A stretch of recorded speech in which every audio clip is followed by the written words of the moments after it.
Welcome to the History of, where we delve deep into the lives of those who shaped our world.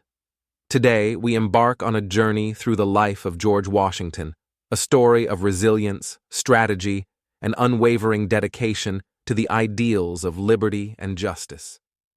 Early life.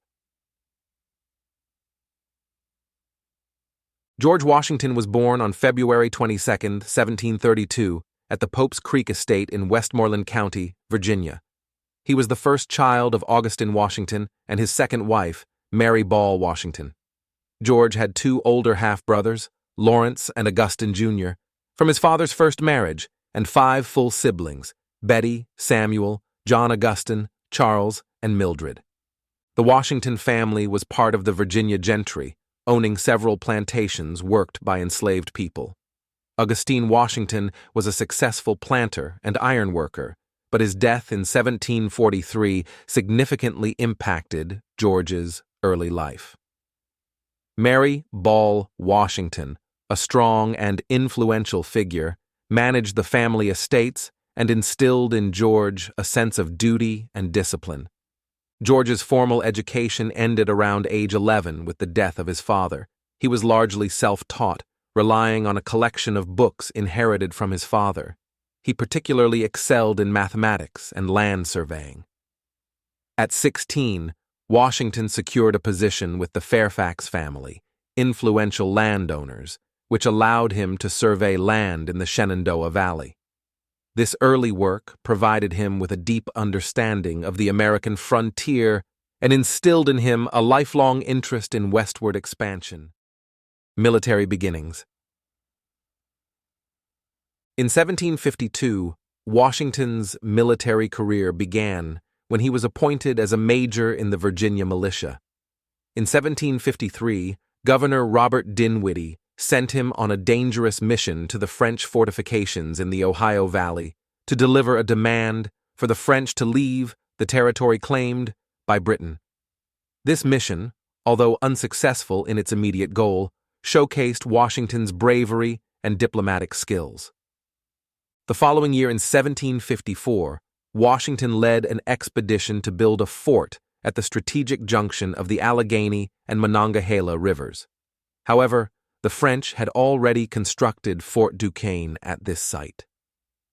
Washington's forces skirmished with the French, leading to the Battle of Jumonville Glen, where a French diplomat was killed, escalating tensions. Washington then hastily built Fort Necessity, where he was ultimately forced to surrender to French forces. This early defeat was a harsh lesson but provided Washington with invaluable experience.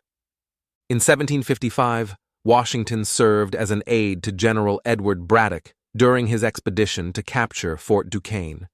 The campaign ended disastrously with Braddock's defeat and death. Washington's leadership during the retreat earned him recognition and praise. He was later promoted to colonel and given command of the Virginia Regiment, where he proved adept at frontier defense, protecting settlers from French and Native American attacks. Between wars. After the French and Indian War, Washington resigned his commission and returned to Mount Vernon, the plantation he inherited from his half-brother Lawrence. On January 6, 1759, Washington married Martha Dandridge Custis, a wealthy widow with significant land holdings and two young children, John, Jackie, and Martha, Patsy. This marriage not only increased his social standing, but also his wealth and land holdings. Washington dedicated himself to managing and expanding Mount Vernon. He was a progressive farmer who experimented with crop rotation, soil conservation, and new farming techniques. He shifted the primary crop from tobacco to wheat, diversified into other ventures like milling and fishing, and established one of the largest whiskey distilleries in the country. His meticulous records and innovative practices made Mount Vernon a model of agricultural efficiency.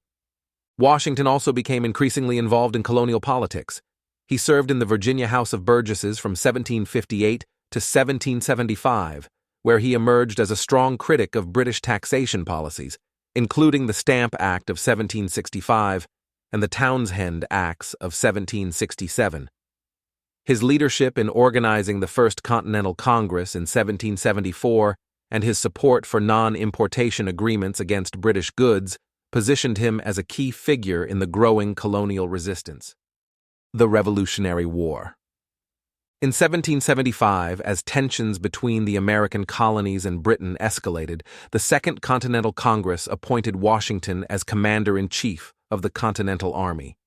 He took command during the Siege of Boston, where his leadership and organizational skills were crucial in forcing the British to evacuate the city in March 1776. Washington faced numerous challenges throughout the Revolutionary War, including logistical difficulties, shortages of supplies, and maintaining troop morale. One of his most famous actions was the daring crossing of the Delaware River on Christmas night in 1776. This surprise attack led to crucial victories at the battles of Trenton and Princeton, revitalizing the American cause at a critical time. The winter at Valley Forge, 1777-1778, tested Washington's leadership like never before. The Continental Army suffered from severe cold, hunger, and disease, but Washington's resolve and the training provided by Baron von Steuben transformed the ragtag army into a more disciplined and effective fighting force.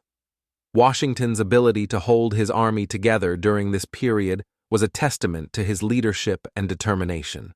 In 1781, Washington's strategic acumen culminated in the Siege of Yorktown. Coordinating with French forces under General Rochambeau and the French fleet under Admiral de Grasse, Washington's troops surrounded and besieged British General Cornwallis's army. The British surrender at Yorktown effectively ended major combat operations and secured American independence, cementing Washington's legacy as a masterful military strategist. Post-war and presidency. After the Revolutionary War, Washington resigned his commission and returned to Mount Vernon, hoping to retire to private life. However, his leadership was again called upon during the Constitutional Convention of 1787. Elected as president of the convention, Washington's support was instrumental in the drafting and ratification of the United States Constitution, which established the framework for the new nation's government. In 1789, Washington was unanimously elected as the first president of the United States. His presidency set numerous precedents, including the formation of a cabinet, the establishment of the federal judiciary, and the implementation of a national financial system under the guidance of Treasury Secretary Alexander Hamilton. Washington's administration also saw the passage of the Bill of Rights, which safeguarded individual liberties and helped unify the country. Washington faced significant challenges during his presidency. He maintained a policy of neutrality in foreign conflicts, most notably during the French Revolutionary Wars, despite pressure from various factions to support France against Britain. Domestically, he dealt with the Whiskey Rebellion in 1794, a significant test of federal authority. Washington's decision to personally lead troops to suppress the rebellion demonstrated the federal government's ability to enforce its laws and maintain order. Washington's farewell address in 1796, published in newspapers rather than delivered as a speech, offered advice and warnings that have resonated through American history. He cautioned against the dangers of political parties and foreign alliances, advocating for national unity and independence. His voluntary decision to step down after 2 terms set a precedent for the peaceful transfer of power, which has become a cornerstone of American democracy. Later years and legacy. After leaving the presidency, Washington returned to Mount Vernon, where he focused on his plantation and personal affairs.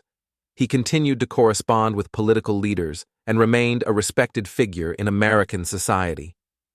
His retirement was marked by an increasing concern over the issue of slavery, though he did not take significant public action against the institution during his lifetime. On December 14, 1799, Washington died at Mount Vernon after a brief illness, likely acute epiglottitis. His death was a national event, and he was mourned by people across the United States and around the world. Washington's will provided for the emancipation of his enslaved workers upon the death of his wife, a significant, though incomplete, step towards his evolving views on slavery. George Washington's legacy is monumental and multifaceted. He is often referred to as the father of his country for his pivotal role in the founding of the United States. His leadership during the Revolutionary War and his presidency established many of the principles and practices of American government.